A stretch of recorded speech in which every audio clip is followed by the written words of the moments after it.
শুভ দুপুর সবাইকে। হেমন্ত টিউটোরিয়াল হোমের পক্ষ থেকে আজ আমরা ব্যাঙ্গেল সেলার্সের দ্বিতীয় পার্ট নিয়ে এসেছি। তো ব্যাঙ্গেল সেলার্সের দ্বিতীয় পার্ট, প্রথম পার্ট সম্পর্কে আমরা আগের দিনই জেনেছিলাম যে কি কি জিনিস, কি কি বিষয় নিয়ে আমরা আলোচনা করেছিলাম। তো সেই বিষয়গুলি নিয়ে আলোচনা করবার আজকে পার্ট 2 শুরু করবার আগে আমরা পার্ট 1-এ কি কি জেনেছিলাম সেই সম্পর্কে আগে আমরা জানবো। তো প্রথমে আমরা জেনেছিলাম যে সরোজিনী নাইডু সম্পর্কে, তিনি কে ছিলেন। তিনি একজন prominent, she was not only a prominent writer, Indian writer, but also a politician. She was also a Congress president, the first woman Congress president ছিলেন উনি, first Indian women Congress president 1925 Kanpur সেশনের। এবং তিনি এছাড়াও অনেক তার ওয়ার্ক আছে, তার অনেক কিছু কাজ আছে, ফেমাস ওয়ার্কস। তিনি প্যাট্রিয়টিজম নিয়েও অনেক কিছু কবিতা লিখেছেন, অনেক লেখালেখি করেছেন। তিনি নেচার সম্পর্কে অনেক কিছু লেখালেখি করেছেন, ওমেন এম্পাওয়ারমেন্ট নিয়েও অনেক কিছু লেখালেখি করেছেন, যেহেতু তিনি নিজেও একজন মহিলা ছিলেন। তো এই জিনিস সম্পর্কে জানাবার আগেও আমরা দুটো স্টেজ অফ লাইফ আমরা জানতে পেরেছি। একটা হচ্ছে চুড়ি বিক্রেতা সম্পর্কে, মানে চুড়ি বিক্রেতারা কোথায় এসে তারা চুড়ি বিক্রি করতো, তারা কি কি করতো, তারা কি কি কালারের চুড়ি বিক্রি নিয়ে, মানে তারা কি কোথায় এসে বসেছে, তারা যে মন্দিরের মেলায় এসে বসেছে সেই সম্পর্কে আমরা জানতে পেরেছি পার্ট 1-এতে। আর জানতে পেরেছি ইয়ং যে যুবতী যারা নারীরা, সেই যুবতী মেয়েদেরকে সে কি কি কালারের, কি কি রঙের চুড়ি তাদের কাছে এনেছিল।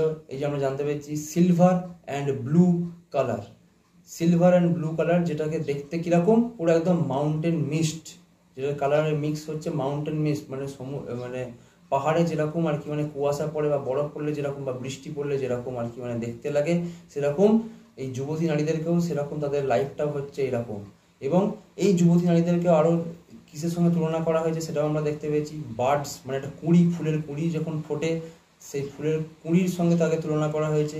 এবং নিউ বর্ন লিভস, মানে সদ্যমাত্র সবেমাত্র জন্মেছে, সবেমাত্র ফুটেছে সেই পাতা, নতুন গজিয়েছে, সেই তাদের সঙ্গে তুলনা করেছে ইয়ং মেইডেন্স বা যুবতী নারীদেরকে নিয়ে।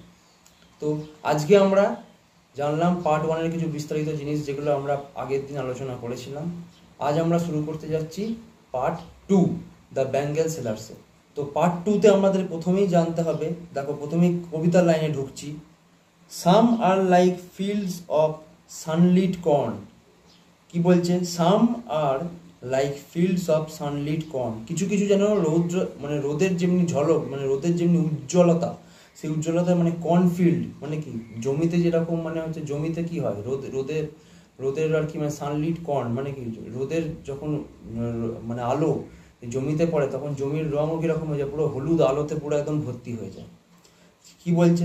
Meet for a bride on her bridal morn. কি বলছে? Meet for a bride on her bridal morn. দেখো প্রথমেই আমরা প্রথম পার্ট 1-এ আমরা কি দেখেছিলাম, দ্বিতীয় স্ট্যান্সাতে দেখেছিলাম একটা ইয়ং মেইডেন্স, মানে যেটা যুবতী নারীর সঙ্গে তুলনা করা হয়েছে, যুবতী নারীর যে স্টেজ অফ লাইফ সেটাকে তুলনা করা হচ্ছিল। এবার আমরা আসছি বিবাহিত, মানে এবার যুবতী নারী বড় হয়ে এবার বিয়ে করতে যাচ্ছে, সেই আনন্দ, একটা মেয়েদের যে আনন্দ যে আমরা বিয়ে করছি, এবার বিয়ে হবে আমাদের, এই যে আনন্দে তারা একটা কি হয়, আনন্দের মধ্যে দিয়ে তারা সানলিট মানে কি উজ্জ্বল আকাশ, উজ্জ্বল সব কিছুকে তারা দেখতে পাচ্ছে। কি বলছে? Meet for a bride on her bridal morn. কি বলছে? তার বিয়ের দিন সকালবেলায় মিট ফর আ ব্রাইড, তার যে এই বউ সাজার যে একটা মানে যথাযোগ্য এটা বউ সে হচ্ছে, মানে ঘরের যে একটা যথাযোগ্য বউ হচ্ছে, স্ত্রী হচ্ছে সে, তার বিয়ের দিন সকালের সেই যে একটা আনন্দ, সেই আনন্দের কথা এখানে বলা হয়েছে। Some like the flame of our marriage fire. কি বলছে? কিছু কিছু, মানে এইগুলো হচ্ছে সব কিন্তু চুড়ির কালারের কথা বলা হচ্ছে। Some like the flame of our marriage fire. কি বলছে? আগুনের রশ্মি, যেমনি বিয়েতে যখন বসে একটা বর এবং কনে যখন বিয়েতে বসে, তো তাদের সামনে আগুনের যে ফ্লেম ওঠে, সেই ফ্লেমের মতো পুরো একদম, মানে ম্যারেজ ফায়ার, মানে সেই ফ্লেম আগুনের ঝলকানির মতো পুরো একদম দেখতে এই চুড়িগুলোকে, তাদের জন্য মানে শুধুমাত্র এই আগুনের ঝলকানির মতো রং যে চুড়িগুলোর, বা রোদের যে একটা হলুদ মানে ছটার মতো একটা রং এই চুড়িগুলোর, এই চুড়ি কাদেরকে পরলে মানাবে? শুধুমাত্র এই সবেমাত্র যারা বিয়ে করতে যাচ্ছে এবং বিবাহিত মহিলাদেরকেই এই চুড়িগুলো পরলে তাদের মানাবে। কি বলছে? or reach with the hue of her heart's desire, পুরোপুরি তার হৃদয়ের যে মনোকামনা, তার যে হৃদয়ের বাসনা, মনোকামনা, ডিজায়ার, সেই জিনিসটা মানে তার হৃদয়ের যে আকাঙ্ক্ষা, সেই রঙের গাঢ় ছটা কিন্তু উঠে আসছে। কি বলছে? টিঙ্কলিং, luminous, tender and clear, like her bridal laughter and bridal tear। কি বলছে? তার যে হাসি এবং তার যে কান্না, যে বিয়ের যে একটা হাসি, বিয়ে হচ্ছে, তার যে আনন্দ, মনের মধ্যে একটা মহিলার বিয়ের সময় যে আনন্দ থাকে, এবং সেই ঘর যখন সে ছাড়ে, তার নিজের ঘর ছেড়ে যখন অন্যের ঘরে যাচ্ছে, সেই যে একটা কান্না, সেই রকম পুরো মিক্সচার হচ্ছে এই টিঙ্কলিং, লুমিনাস, টেন্ডার অ্যান্ড ক্লিয়ার।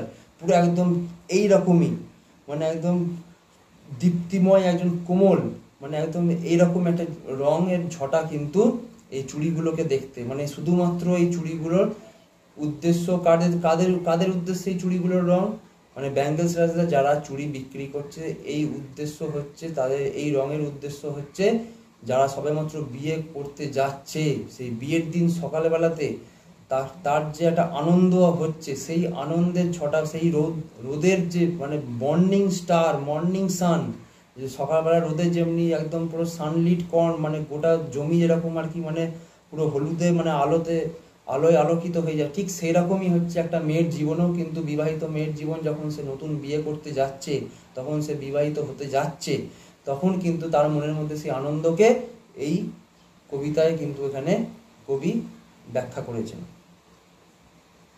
এবার আসছি last stage of life. Some are purple and gold flecked grey. কিছু কিছু চুড়ি আছে কিরকম, পার্পল, বেগুনি রঙের, আর গোল্ড ফ্লেক্ট, পুরো সোনালি কালারের, ফ্লেক্ট গ্রে, যেগুলো আর কি ধূসর রং হয়ে গেছে।